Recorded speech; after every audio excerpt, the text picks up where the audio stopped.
Hello, everybody. Here's Miguel Hernandez, founder of Grumo Media, with great animator Ross Bollinger, who owns a very successful YouTube channel called Pencilmation. He started that a few years ago, and recently he's been kind of taken off. If I go to his social stats, you can tell he's getting about 1,000 subscribers a day and almost 1 million views a day.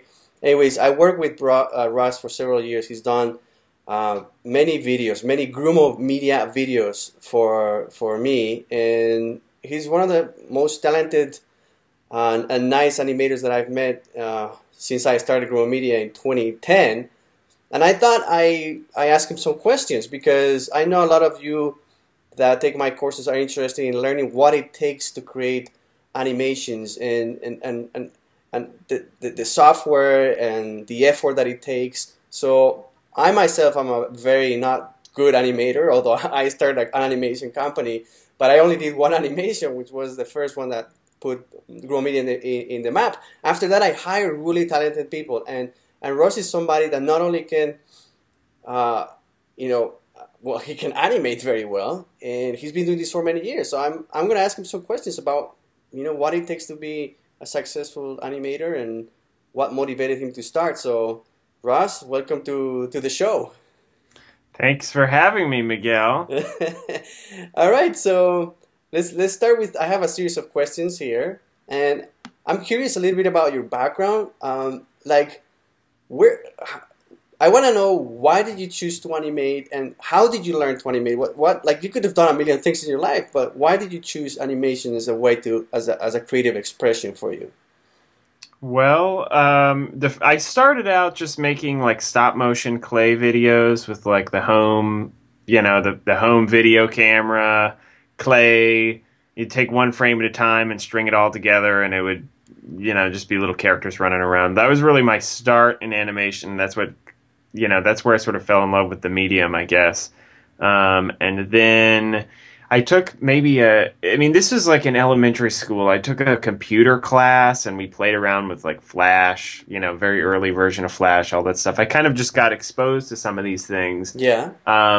And then I started doing a little bit of animation in my spare time, and I was always interested in freelancing also. Even when I was in high school, I was going on message boards and I did a couple of like music videos for people online as a kid. And so part of the attraction was the artistic side, but then also being able to make a living with it was what sort of kept me drawn to it, and sort of it developed into a career that way, into like a freelance career, sort of through that avenue. Nice. So before did you have another like artistic background beside animation? Like, did you go to an art school or something like that, or where does this art mind come from? I don't know. I mean, I studied. I took 6 years of violin lessons as a kid, and I play a lot of music. So there's the musical side of things. I did go to art school. I went to the School of Visual Arts for animation. Though I feel like that they didn't really start the creativity. It was happening before that, and Okay. going to art school just allowed me to continue doing that sort of stuff. So do you come from a family of creative people, or it was just you and the family? My mother is a children's musician, actually. Ah, okay. So it's And there are a couple of creative people further back in my family. So somewhat creative, yeah. okay. Now, so in terms of gaining the technical skills to animate, was it mostly self-taught, or did you? I mean, you went to school, but like right now, you can do pretty amazing things. How did you learn this? Was just YouTube videos, or did you take an online course, or how did you learn to Well, this dominate is like Flash? pre-YouTube. I mean, this is like there weren't really online courses even at that time. I mean, I had a couple of animation books with CDs in the back of the book. Oh, And that was really how I learned. I had a couple of books that I learned a lot about Flash from. I took a summer course for like a week in maybe like fifth grade, what and year we would that played be? around with Like Flash this one? there. this was pre-YouTube, so YouTube was like what, 2004 or something like that. Yeah, so I mean, this is ages ago. This is before YouTube. And then just picking up tips from other animators and watching animation. You know, there wasn't really. I did study animation at art school, but a lot of the Flash stuff was just kind of self-taught and just messing around with the program. I know the animation process. There's several stages, right? You from coming up with the script, storyboarding, animating, all the sound effects and all of that. Out of the whole process of animating, what is the part that you enjoy the most and why? I like coming up with the ideas the best. I just like the very beginning of making the ideas, coming up with something I think is funny. But then beyond that, I really, now that I work with so many other people, I really like each stage because I don't have to do them all myself. I like each stage because somebody else works on it and they show it to me. I'm very excited to see the progress at each stage. I'm excited to work with different people, understand how they work, and give them notes and go back and forth with them. I enjoy all of that. So at this point, there's not really one stage that I like the most. But I do like just coming up with the ideas. Okay, yeah. I mean, that's something I noticed too. Coming up with an idea is something that maybe you could do in like a few minutes, but executing an idea can take weeks. So sometimes there's a frustration from, I want to see this become a reality, but it's going to take so many hours before it actually can happen. So now that you can hire other people to do it, it's like, okay, I know I can come up with this idea, but I don't have to like do all the hard work to make it a reality, which is awesome. Yeah, it's great. Good, good. So now we just talked about what you enjoy the most, which is a little bit of a whole process and coming out with the idea. But what is the thing that you least enjoy about the animation process? Well, it's very slow. It's extremely slow, and I think if you're not used to animation, it can be just disarming how slow the whole process is. I'm basically doing stick figure animations, and they take months to complete. So I have an idea in a few minutes, and then I have to spend a few months working on it. And an animated movie, they take years. So there's something unnerving about having to spend so long in the creative process. Yeah. But I don't hate it either. I don't hate that it takes so long. Other than that, I would say the business side, just sometimes sort of the business stuff, it doesn't really come naturally. I've had to learn a lot. Now that I'm working with so many other people, there's so many kind of business and management skills that I've had to figure out. And that's not really, doesn't really come firsthand to me. So yeah, is that, I guess what happens to a lot of creatives, including myself originally, is that you got into animation because it's something you really enjoy and it's a beautiful creative outlet. But then in order to scale it, you have to develop other skills, which are managing people, hiring people, getting rid of people, paying people, right. And all these infrastructure building skills that sometimes like, what I want to animate, I want to create. Why do I have to deal with all of this? So you have to either learn to do it or delegate that. And there's a transition period where you have to manage it yourself until you get to a point where you can hire somebody that can manage it on your behalf, right? But I've seen right, and some things are just unmanageable. Some of telling people what to do, I think that's very difficult. It doesn't come naturally to just tell somebody, do it like this. Still having an open mind, but just telling another person, do this. I'm giving you this money, do this for me. Yeah. It's a stressful, it's not a natural kind of thing. I would in my natural state, I would rather just sit alone in a room and just tinker around with things. All of the stresses are introduced once you start telling other people what to do.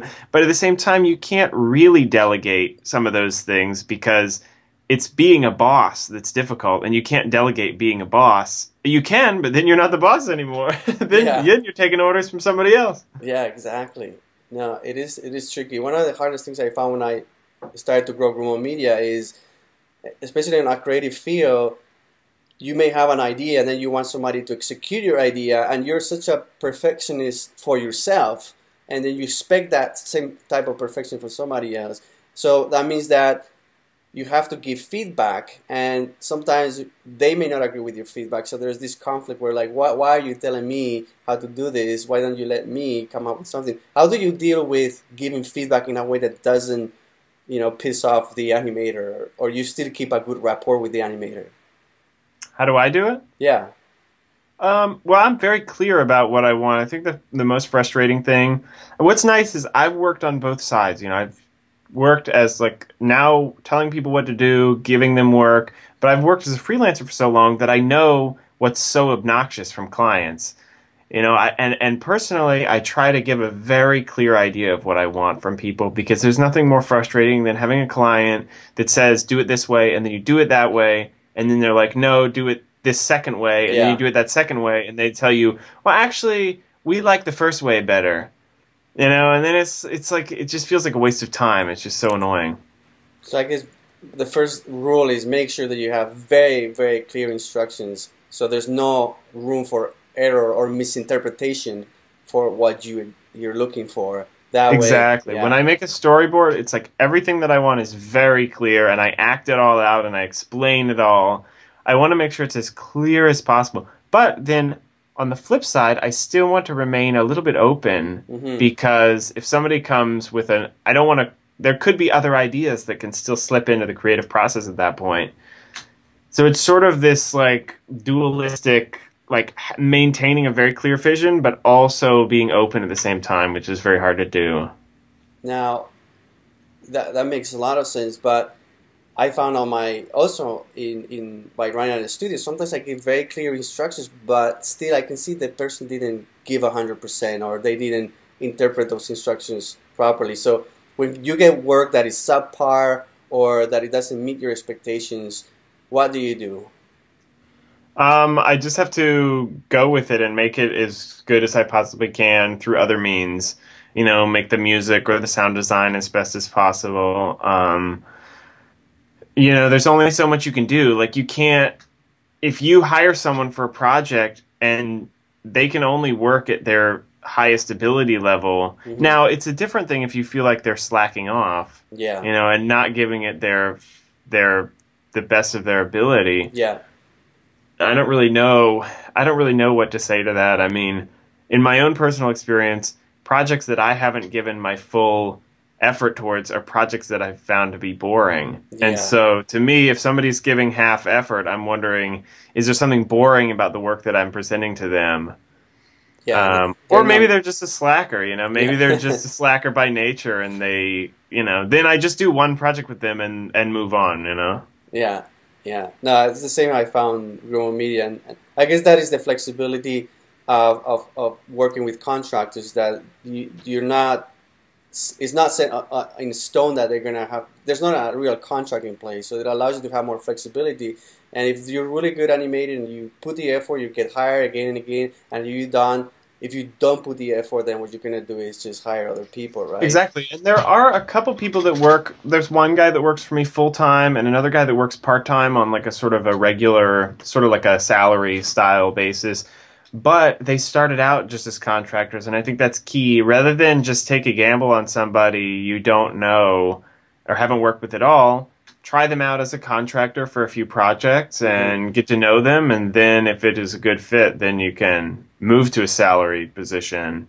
I think having that middle step in there of starting as a contractor is really helpful. Yeah, I like that transition because it's natural, and it follows the rule, like, I only can work with you until I work with you, which is, let's work together for a few projects, and if there's a good connection and you produce good work and you like what you're doing, then you can commit to a longer relationship. So that works really and well. It's good for the contractor too, because they can decide if they like working with me too, because maybe they hate working for me, and they don't, if they take a full-time job, then they're going to be in trouble if they figure out they hate it.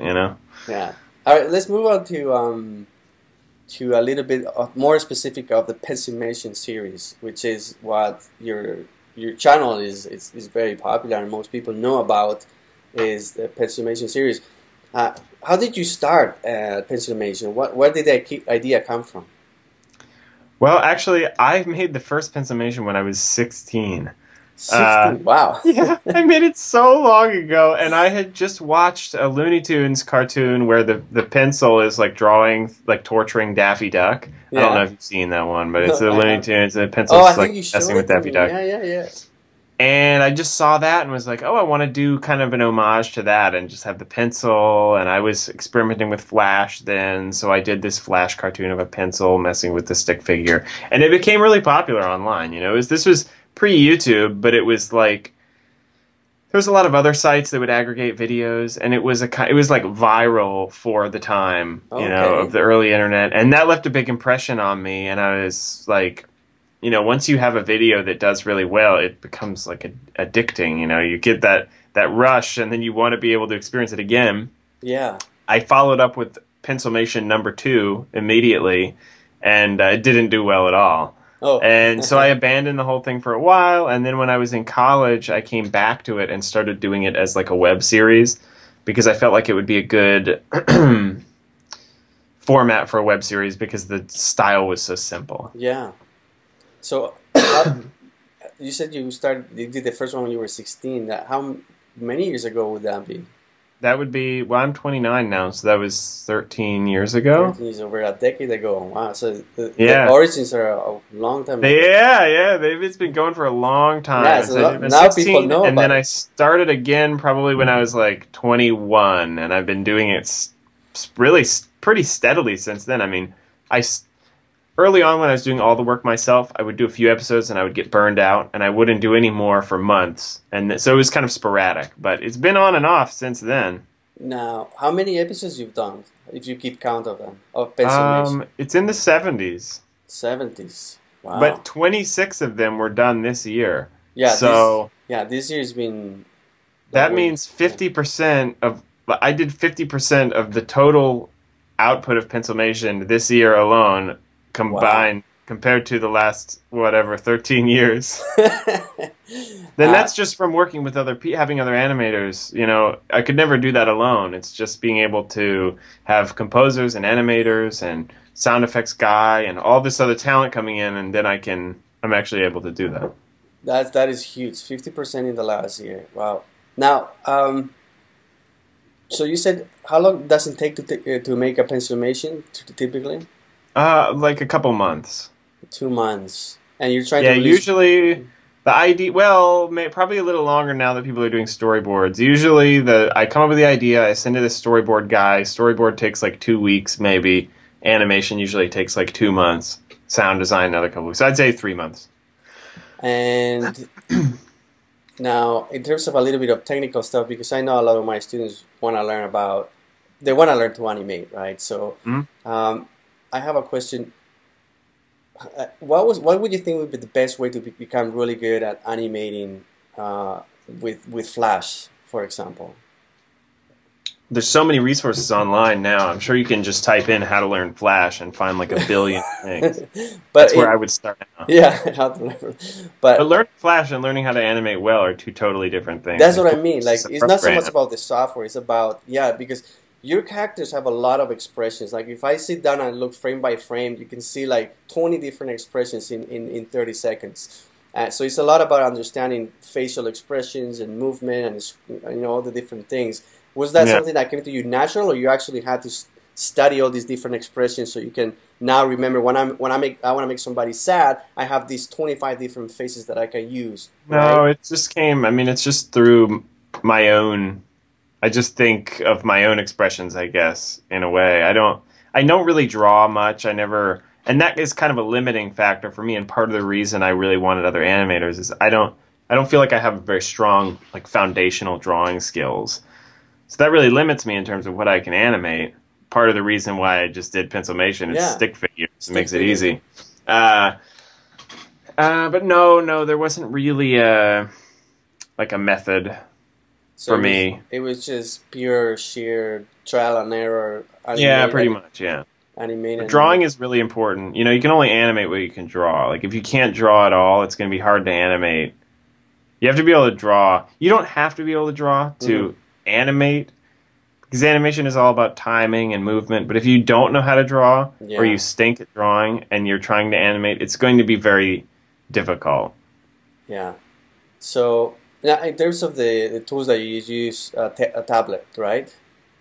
I use the Cintiq actually, which is like a tablet that you can draw on, like the Oh, screen. I mean, like the where you screen. can I can draw draw on on the the screen. screen, Yeah, yeah. yeah, that's what I mean. But originally you did it with a normal tablet, right? I did use a tablet for a long time. Yeah. Did you notice a big The first Pencilmation was actually drawn with a mouse.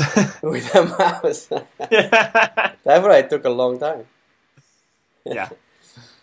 Actually, that's funny because my first animation, the Hipmunk video, I did it with a mouse too. That was hard to do.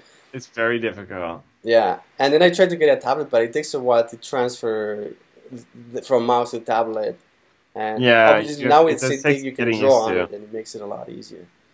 One question that I have right now is, and I know because I always try to come up with new content for my channel, and when I write weekly, right, and it's how do you come up with so many new ideas? Because they're very well fleshed out. It's not like, a 15-second idea. It's something that it has a story arc that is where the timing really is very important.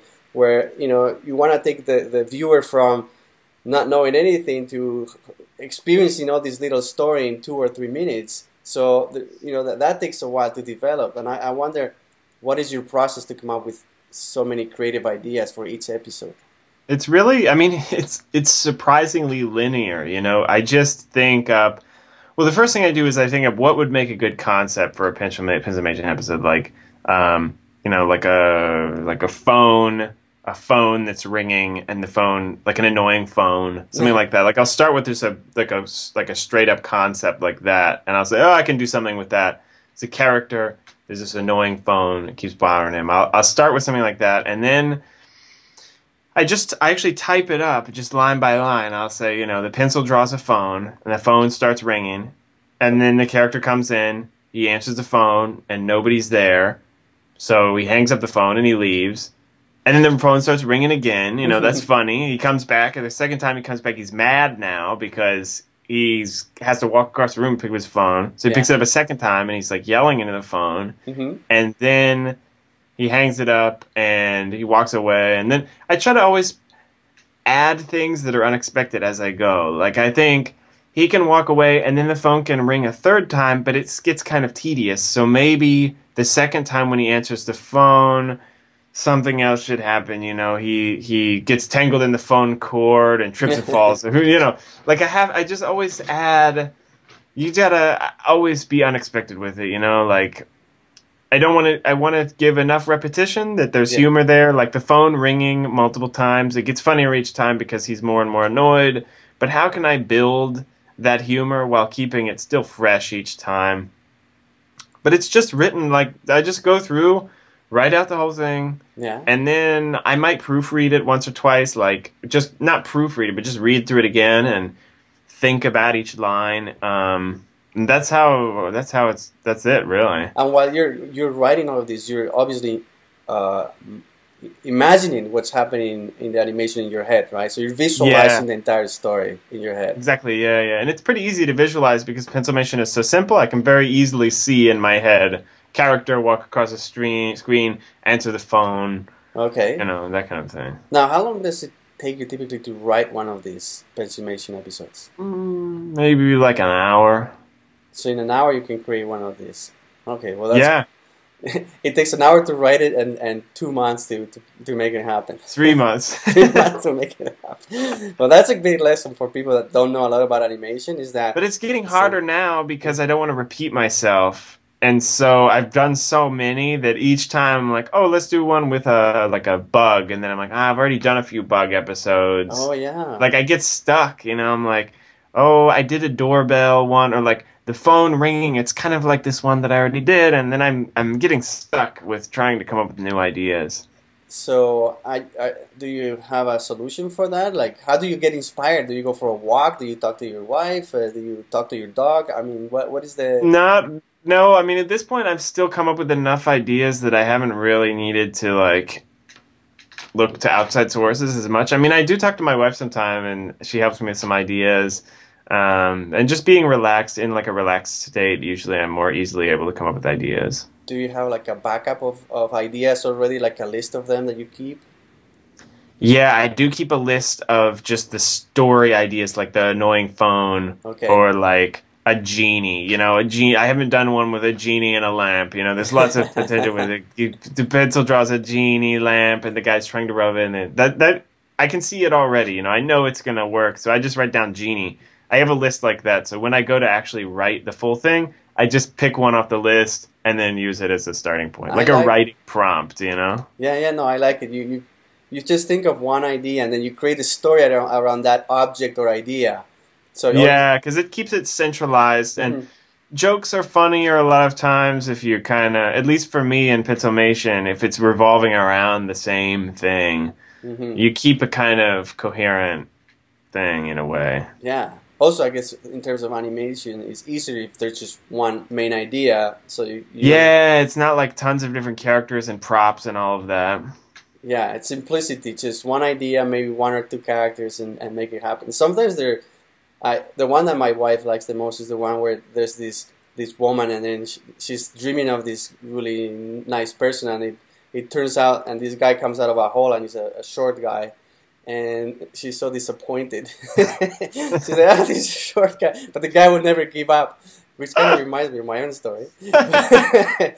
And but it's such a there's two stick drawing characters that are brought to life in a very very simple idea, which is the disappointment of a woman not meeting the expectation, the guy not meeting the expectations, and the guy never giving up. And at the end, they brought together because I guess they get beaten by a bunch of bees or something like that. So they both look ugly, so they have something in common now.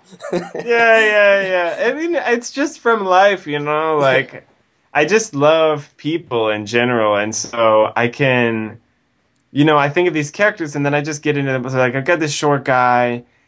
The girl is disappointed, but he's short, so probably he has to like he's not going to give up, you know, because that's who he is. Like he's got to keep he's in his whole life he's had to keep trying, you know. So like Yeah. it's just playing with stereotypes too a lot of the time, you Do you know. do you in some of those characters put a little bit of your own personality? Like this is what Ross would do, or you just think of other people, or Yeah, I mean it's all what I would do ultimately in a way because I had all the ideas come from my head. So I mean a lot of the facial expressions I would say are probably all mine in a way because Mhm. I'm acting it out. I mean, I don't look at my face and draw it, but the emotion I feel from a particular expression that I have. Ah, yeah, I see. So you don't use a mirror because I was one at this animation studio, and all the animators had mirrors. So you don't use a mirror. No, but it's funny. You can draw an expression that you feel. Like I can draw a feeling without having to put it on my face. Yeah. Because the feeling is in your head, and your face just expresses something in your head. So I can just express an emotion by drawing my face rather than, if you think about it, like when I frown Yeah. because I'm sad, I'm just moving the muscles on my face to convey sadness. If I'm good at drawing, I can just draw a sad face on a Just paper yeah. And and convey the same emotion. I don't know if that makes sense, but you don't no. really, I don't need to. Maybe it works because it's so minimal detail. Like if I was doing a very intensely detailed face, maybe it would be easier if I could see my own face. I don't know. Yeah. You know, maybe. I But my think. wife laughs because she sees so many expressions that I make in the cartoons that I make in real life, and she always laughs about that. Yeah.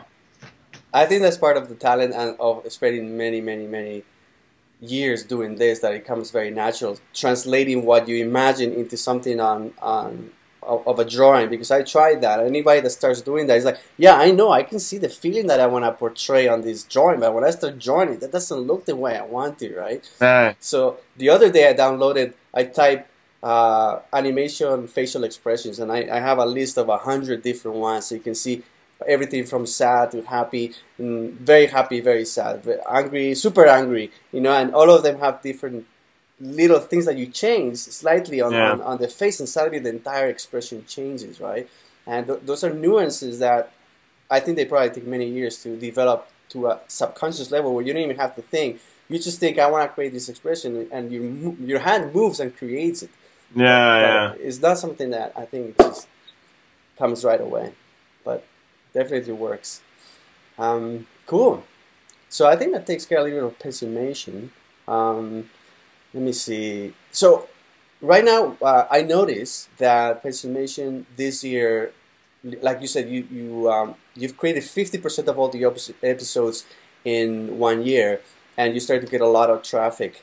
And do you know? I mean, I know, but for the audience, do you know what was the reason suddenly Pencilmation started to get a lot of traffic? Because a lot of people want to create YouTube channels, they want to be successful.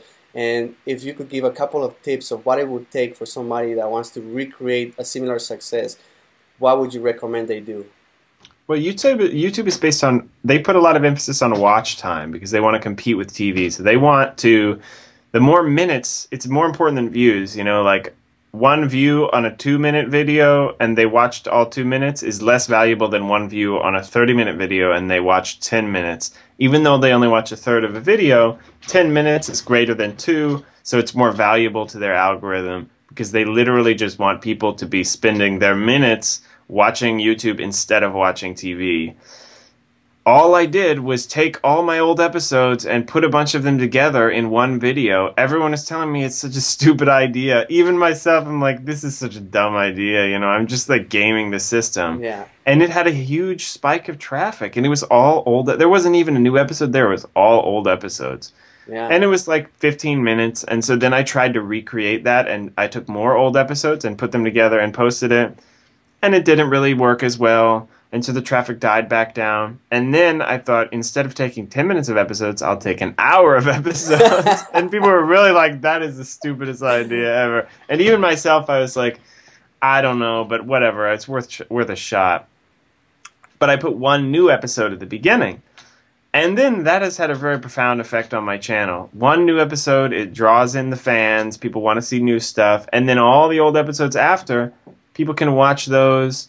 And when they want to stop watching, they turn it off. They don't reach the end of the video. It's just like a TV. You want to watch TV, you turn on the TV.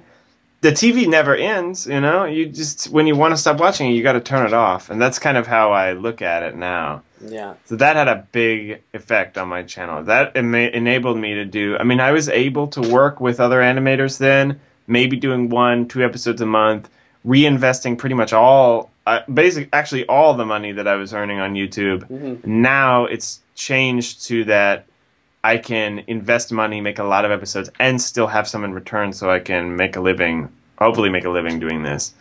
But what was a very huge lucky thing for me was that I had this huge backlog of episodes. Yeah. When I discovered this, I had like 50 episodes. So suddenly I could start reposting, and I rearranged them all in different orders. So maybe the episode that you see as the third episode in the compilation, next week it won't even be in there. Or next week it'll be at the very end after an hour. Yeah. So because they're in a more of a mixed up order, it always feels fresh. Yeah. But I don't know if this will keep working. I mean, it's been working for...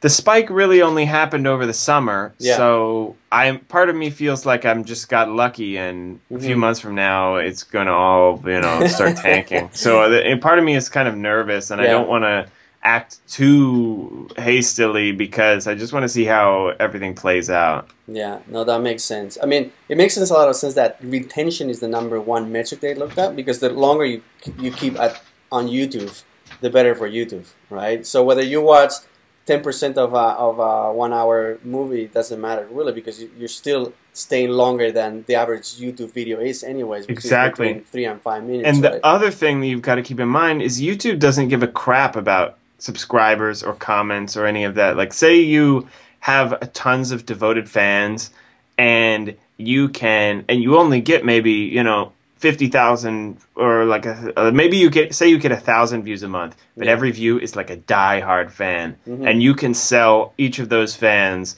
a t-shirt, and make $10,000 or whatever. That's great for you, but YouTube doesn't see any of that revenue. So YouTube could care less if you have devoted fans. They want watch time, because with watch time they can sell ads and they can make money. Yeah, that's the you have to think from a YouTube's perspective, how they, what's in it for them. Yeah, what works for them. Likes, dislikes, YouTube doesn't care. If people watch it, that's what matters to YouTube. Yeah, no, that's the thing. YouTube is owned by Google. Google, it's known because of the search engine and obviously their really complex page ranking algorithm that everybody is trying to game in order to appear on the top results. And the reality is that most people don't really know you have an idea what the main factors are, at least on search engine optimization, to make sure you appear on the first results. But YouTube is still like a black art. It's not so clear what happens, right? Obviously, engagement. I didn't know, for example, that comments and likes didn't matter as much. Obviously, I guess if everybody dislikes your video, maybe it doesn't help. But everybody's making tutorials now, and it's like, yeah. Nobody wants to watch. There's like 5 guys that want to watch tutorials. You know, like nobody wants to watch tutorials. Like everybody's trying to teach. It's so funny, like all this behind the scenes stuff. Everybody's trying to teach how to do it or whatever. Yeah. And I mean, it's different in your case because you sell your lessons. But I'm talking specifically about people that do a lot of behind the scenes content on their YouTube channel. Yeah. It's to a very niche audience. A very small percentage of people want to actually create stuff. Most people, they just want to be entertained. They want to laugh. They want to have fun, you know? I think the main demographic or people that go to YouTube is to be entertained, number one. Yeah. And then YouTube is huge. So there's a niche or a smaller percentage that want to maybe learn. I mean, for example, I want to learn, but I'm one of the few people, right? I'm one of them. Right, yeah. All the channels I'm subscribed to are like Veritasium and right, but both of us our livelihood is producing something. So most people, that's not their job. So I think we're part of the minority. Yeah. You know, not that there shouldn't be tutorial channels. I think it's very good to have that kind of stuff, but everybody's doing tons of behind the scenes content and just takes so much time to make all that stuff. And if you don't monetize it, it's a waste of time. I think YouTube is a great, what they call top of a funnel, where you can create maybe a followership or enough views, and then you can funnel those into your paid content or online courses. And many of the top online course creators and digital marketers, they use YouTube as a marketing tool, not as the business in itself. You're one of the few people that has been able to make a business out of YouTube itself without any other side products like online courses or merchandise or whatever, right? Now, that means you're very dependent on the algorithm on YouTube, whether they like you or not, for the livelihood. But it shows that if you're very persistent, you have really good content, entertaining content, probably is the only one that's going to work like that. You can monetize that through ads, and it works. I mean, but you have to get another thing that I have a question. I have an idea, but in order to start making some kind of meaningful income, you have to have literally tens of thousands of views. Do you have an idea of how much revenue can you get for, let's say, 1 million views? It depends where they're coming from, too. You know, like a million views from the U.S. are going to be worth a lot more money than a million views from Vietnam or wherever. Only because the ad money is bigger. You know, they're spending more money on ads in the first place versus the second, and so it really varies. I mean, they say, you know, you get like $1 per. I don't know. I don't remember what it is, but I can tell you that the amount that I get per view is way lower than what people usually say. But I think a lot of the big YouTubers, their main audience, because my content is no dialogue, so I have a ton of international people. So I think the ad revenue that I'm seeing is far lower than people with big vlog people or whoever get their primary viewership from the US. US, Canada, big ad buying countries. Yeah. So, but anyways, I think the point I'm trying to make is that a lot of people think that, oh, YouTube, I can make a lot of money on ads, but you have to get into the millions of views in order to start seeing meaningful income.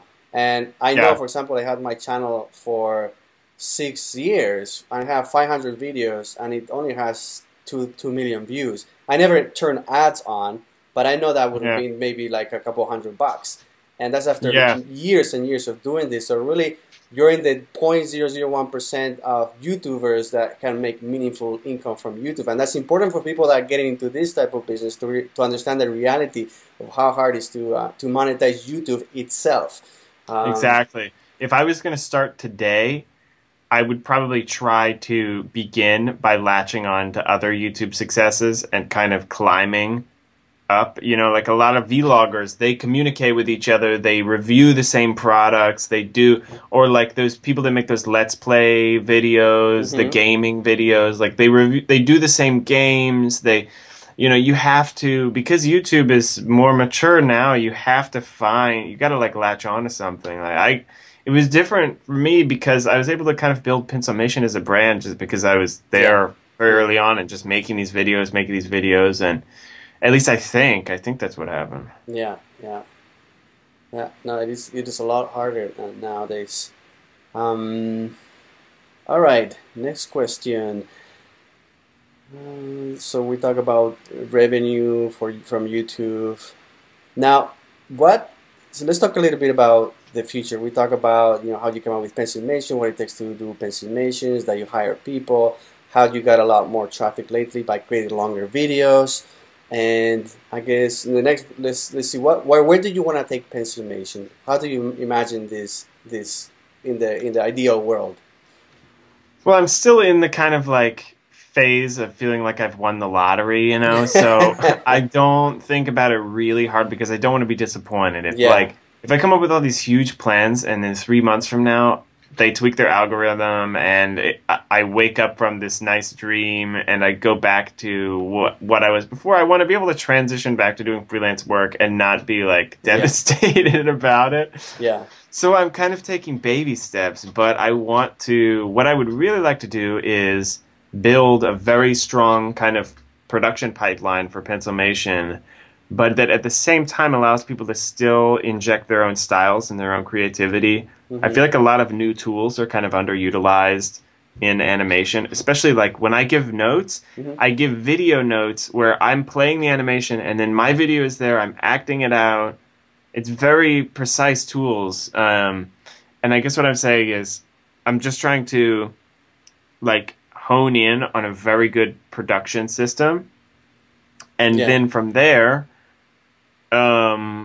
maybe, and it all depends on how the channel plays out and what kind of money I'm making in return for the investment. But if it's a good investment, it depends on how, I mean, I put out 1 episode a week. If I put out 2 a week and I can make double the money, or 3 a week and I can make triple the money, the only thing that's getting in my way is training somebody else to do what I'm doing. You know, I could develop a new unit of animators, composers, storyboard, you know, 1 storyboard guy, 3 animators, and a composer or whatever, train another director and put the director in charge of another unit, and then I could function as a producer. You know, I could have 3 units of directors and animators and then make, you know, 3 times the amount. There's no reason why not to keep growing until I reach a point where it's too much that I don't want the quality to go down. You know, I don't want to be putting out an episode a day, but then they're crappy, terrible episodes. They're not funny anymore, interesting.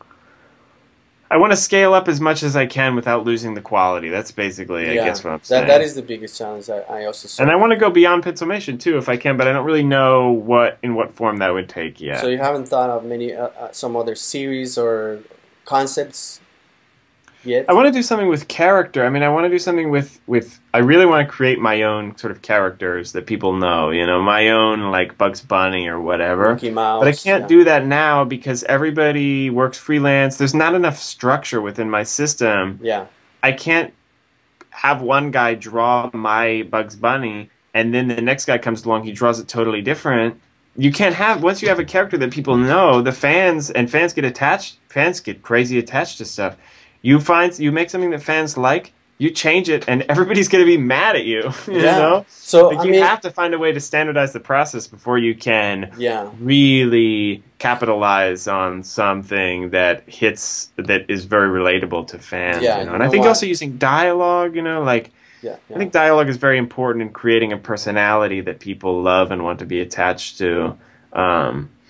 So I don't know, but that's like future stuff. Really, right now I'm just looking right in front of me, like Pencilmation. How can I experiment with the production system of Pencilmation and make it very strong? And how can I expand, do more Pencilmation? And then if things line up correctly and I can shift into more of a producer role, then I can start thinking outside of Pencilmation and what can I do beyond that, I guess. Yeah.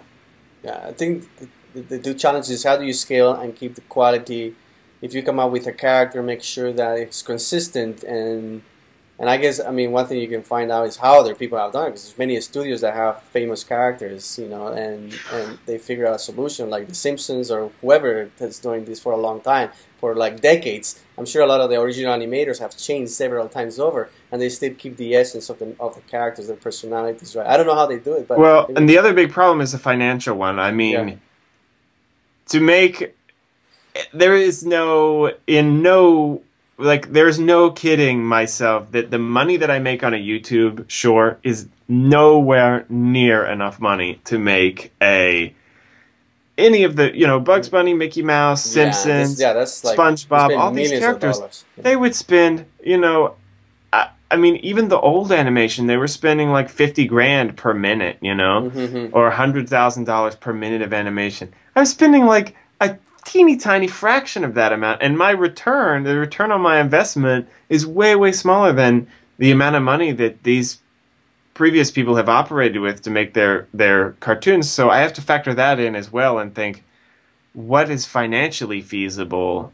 Yeah. How, and I don't really know the answer to that. It's not really a question I have to answer yet, but it is plays a huge role. Like, I can't kid myself. There's no way I can develop a cartoon as fully fleshed out as Bugs Bunny or SpongeBob or whoever and maintain that quality level at that level of detail Yeah. with the budgets that I'm working Yeah. in now. Yeah. Impossible. Yeah. No, I just read the book by Ed Catmull, one of the co-founders of Pixar.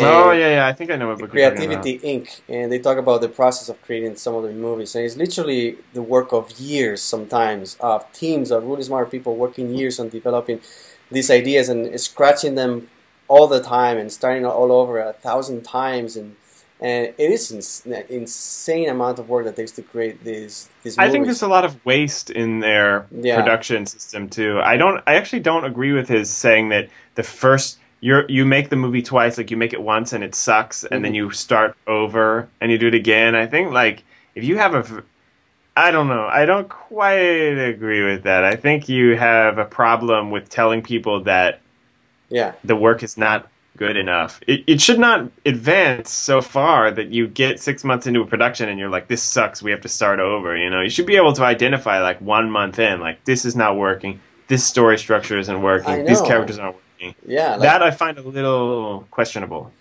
Yeah, I also thought about that. Like, I mean, you can write it down and play it on your head, and you can have an idea of something, whether something's going to work before you invest millions of dollars in creating, you know, all the characters and all of that. But I mean, I guess they do have a lot of room to waste other resources doing this. Yeah, I mean, their budgets are huge, so they can. And there's a lot of at stake, and there's a lot of people involved, and it's like, okay, maybe this could work, but we need to at least make, you know, $200 million on this. And if and I mean, it was the same like Disney, like classic Disney stuff. It was the same way. Like they went through so many changes to their movies, and they just had so much money they could do it. I think that is maybe, I don't know, maybe this is kind of like the old-fashioned way of doing things, and we see a lot of people like yourself and other YouTubers that can create really, maybe of course it's not to the level of Pixar in terms of complexity, but it still is very entertaining. Like, look at this, there's almost 1 million people every day that you're entertaining, and it's just you and a small studio and a very small budget. Like, the amount of reach and influence that you're having on millions of people now, it would take like hundreds of thousands of maybe even millions of dollars to accomplish just 20 years ago. And so I think technology is changing that's this. True. That's true. The technology's you don't have to use a camera anymore to film animation. You know, you used to have to buy film and photograph each picture. Now it's all in the computer. You don't even have to have a camera anymore. You don't have to do any of that. It's like, don't need to buy paper, you know? Yeah, so you know, the technology's definitely brought down the price, but now everybody wants to do 3D, you know, and that's so complicated. It's so much more expensive because it's so complicated. You got to spend all this money trying to figure out how to make the hairs wiggle on the back of some guy's neck, you know, and like. Well, yeah, Pixar is been always at the forefront of pushing the boundaries of what you can do with 3D, and I guess that's what their claim to fame, able to do all of that, right? But at the end, they say, look at. it always comes Hmm. down to story. Yeah, Right? yeah. It's not about how fancy your water and the reflections and the hair, and nobody Totally. I mean, cares about it. it's such a high, look at if you look at Snow White Hmm. and watch the movie, first animated movie ever made, pretty much, it still looks beautiful. Yeah, Now you look at Toy Story, that's a great movie. You look at it and it looks crappy. It looks like a video game. Like the graphics are so bad, you know. It's like you look at 90s computer graphics and they look awful. Like one yeah, thing you've got to keep in mind with computers, like the pencil's been around for so long since like cavemen developing these tools. They've been around for thousands of years.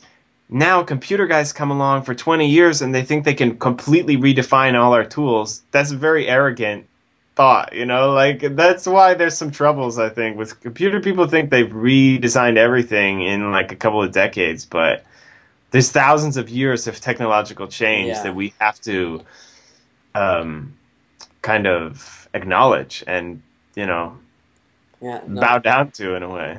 yeah.